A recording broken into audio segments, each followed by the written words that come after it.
welcome to this week's installment of the Roving Reporter. I'm Heather Cox, and we are here in Fairburn, Georgia at Bear Creek Middle School. We came here today to see one of Fulton County's Teach to One math labs and talk with several of our Vanguard team members. So first up, we're going to welcome math teacher Jasmyne Burns. Jasmine, go ahead and tell us just how long you've been with Fulton County and then how long you've been here at Bear Creek. This is my third year in Fulton County and my third year at Bear Creek Middle School. Oh, fantastic. So, like I said, we're here at the Teach to One Math Lab, and it's something that I was not familiar with before. So can you just give us a brief explanation of what one of these labs is? Okay, so the Teach to One program is a technology integrated, personalized learning environment for mathematics. Our students are basically assessed and their skills are addressed on their skill level at their interest through different technology pieces, collaborative pieces. They have opportunities to collaborate with their peers. They also have opportunities to collaborate one-on-one with their teachers and also receive a plethora of technology pieces throughout their lessons. I love that you mentioned some of the 7 principles of personalized learning here in Fulton County with that. Tell us a little bit about how many teachers, because we'll take you on a tour of the room later, but this is a large space. How many teachers are in this lab at one time? It depends on the different grade levels. However, with our population in 7th grade, it's about 6 teachers in here at once. Okay. We all rotate with the kids. It's a very interesting program to see in action. So it's really, really good. But it's about 6 teachers at a time, about 120 kids at once. And so how long, if you have 6 teachers, 120 kids, how long of a block of time are the kids in this space? Well, math here, the block is an hour and 30 minutes. Okay. However, the kids have 2 sessions every time they come into the Teach to One math lab. Every session lasts about 35 minutes. They are given a minute to transition from one session to the other, and then they have 10 minutes to take their exit slips. They are assessed every day on the skills that they've either been introduced to, reinforced on, just so we can keep that data. And from those exit slips, an algorithm is created, and it kind of dictates what they're going to do for the next day. I love that, the idea of using data to inform the instruction for the next day. Now, one of the pieces that I love about this lab is that the whole lab is separated into different colleges. For those of you who don't know me, I am an Ohio State Buckeye, so I made everybody sit here in the Ohio State section. How were the different schools decided for the lab?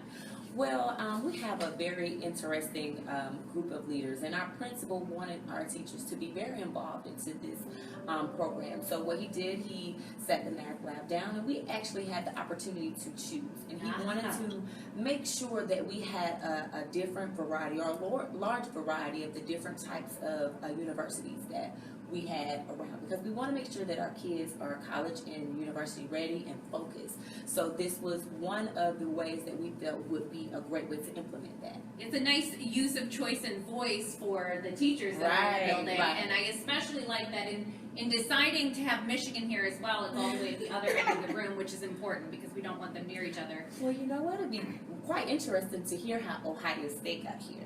So the contractor who agreed to paint our rooms decided that he would not really paint this room or do any of our universities unless Ohio State was here. So that's how we got the beautiful Ohio State. Well, clearly he's a brilliant mind. Now, Bear Creek is a cohort 1 school for personalized learning. So how has understanding the whole Teach to One process really helped with designing the personalized learning plan? Well, in designing our personalized learning plan, there were a group of teachers who sat down, and we went through our strengths and our weaknesses as educators and even our students. But what Teach to One and understanding the program provided us with was a visual of how that would actually take place once we implement it in other content areas. We actually have the ability to see what things would look like in a small group collaboration. With kids peering up with their peers and talking about different content and what that would look like. We also had the opportunity to see what assessing the kids at the end of every day would look like as far as data and how beneficial that would be to the kids. So it kind of gave us a big visual of what our personalized learning plan would be and how we kind of wanted to drive that force and how we wanted to roll that out. I like that you use that in order to get the plan created. Now, in addition to Jasmine, we have the assistant principal here at Bear Creek, also a new Vanguard member. Welcome Darren Clay to come out and join us. Thanks for coming to our Roving Reporter broadcast. To get us started, just if you don't mind, tell us how long you've been with Fulton County Schools. This is my 5th year with Fulton County. I started off as an elementary teacher. Last year I was an administrative assistant at Langston Hughes, and this year I have the pleasure of working at Bear Creek. Fabulous. Now, being cohort 1 is a tough place to be in the personalized learning rollout. So why was Bear Creek ready to begin when they did? As Ms. Burns alluded to, we have a dynamic group of leaders. We're spearheaded by Dr. Newbold, who is very innovative and very willing to step up to the challenge. So with any new initiative, you have to learn the hard lessons early. So we figured, let's be that guinea pig. Let's be that group that grabs the bull by the horns, if you will, and really embraces the way we're going as a district. Yeah, it's definitely an interesting place to be. Now, have you noticed a difference in the teachers now that personalized learning is really picking up steam and because you guys are in that first rollout? I think there's more excitement here at Bear Creek, surrounded not just by personalized learning, but with the Teach to One lab. I feel that the teachers are willing to embrace this initiative, and I think we're doing a great job of really building that buy-in and changing the culture to one that is willing to be dynamic and do what's best for our students, which essentially is the premise behind personalized learning. Yeah, that's a really big piece, changing that culture. I think it's hard for a lot of schools and a lot of people to embrace that change, and it's fabulous that Bear Creek has done that. How has this lab, the Teach to One lab, how has it impacted students, whether it be their performance academically, their behavior, because it's a very, you said transition time's only a minute, so there's not a lot of time for getting into trouble, So tell us a little bit about that. Well, the math teachers, they did a great job of setting up the structure and the logistics on the front end. So as a result, our students are now becoming used to and molded and used to doing differentiated activities based off different modalities. So what that has done for us, now we have a foundation for our personalized learning. Yeah. Now it won't be a culture shock for the students. They'll be prepared, they'll be used to using the technology, used to being assessed, and used to those co-planning opportunities with their teachers. Yeah, I'm very much about being kind of on the front end of it, so you don't have to deal with it all later. Finally, let's welcome one of my newest colleagues. We have Kalie Alford, and he is also, like myself, a former Fulton County employee. He is currently an instructional technology specialist with me over at Kennesaw State, and he comes to Bear Creek twice a week, correct? Yes. All right, so tell us a little bit about what you do at Bear Creek. Well, in a nutshell, what I do is support the Teach to One teachers in technology integration. So as Mr. Clay was alluding to, the students have a wealth of technology they can use for the program. Every student has a laptop. So that makes this a prime opportunity to go ahead and start teaching them some of those instructional tools that they'll have to use, going forward in middle school and also in high school, and then obviously forward in college as well. So how does support as a coach differ from a school-wide professional development? Because I think people don't necessarily understand the coaching role. So how is it different than if you were to just have all the teachers sit down at the end of the day and talk to them about something? Well, if you think about it like a coach, if you have a coach that's going to address their team at a practice, they're not going to do it, just sitting down and in kind of rows.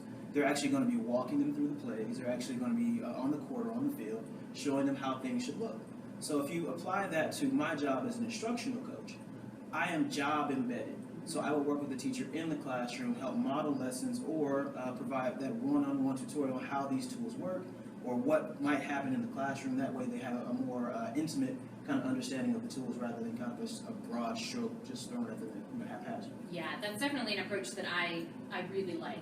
Now, our Vanguard team and all the members here, we use what's known as the Technology Integration Matrix, or the TIM, and it's one of our major resources. Now, Kalie, can you just do me a favor and explain briefly what that is and how we can use it to help teachers instructionally? Definitely. So what the TIM, or the Technology Integration Matrix, is kind of a tool that's used to get a snapshot of how technology is being used in the classroom.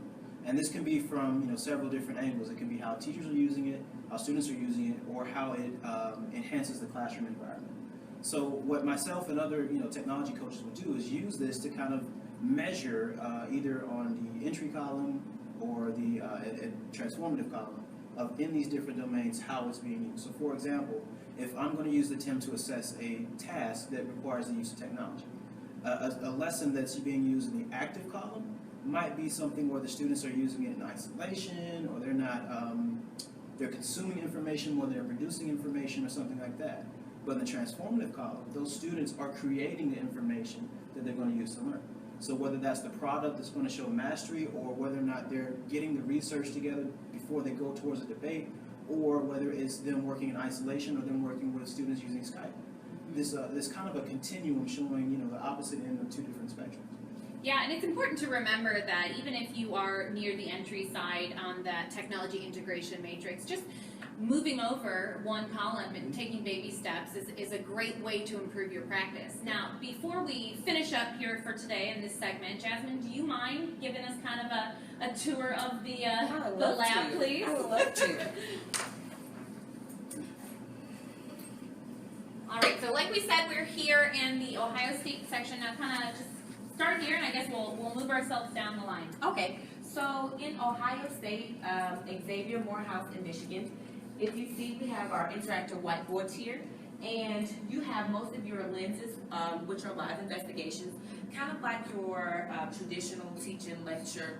And our students are usually exposed to different concepts or different skills at this point. Okay. Every day the students come in, we have these two big boards over here. Let's show them that. I think that is very interesting. The first time that I came in and saw that, I don't know how this all works. Kind of like the airport, so you know where to go. Right. So every day they come in, they have about 5 to 7 minutes to go look at their big boards. Here it actually tells them their name, and it'll tell them exactly where they're going next. Like for instance, the very top student is going to Xavier 5. So it gives them the actual university that they're going to, and then it gives them the actual table that they will be sitting at. And then also they get their laptops, and they're actually housed here in these ports. It's nice. And they'll get their laptops out, and they can actually see on their portal once they log in what different skills, whether they're in a live investigation, whether they're in a small group collaboration, peer-to-peer, or if they're in an ILZ. And the ILZ is an independent learning zone, where they're either exposed to new concepts, but it's all virtual.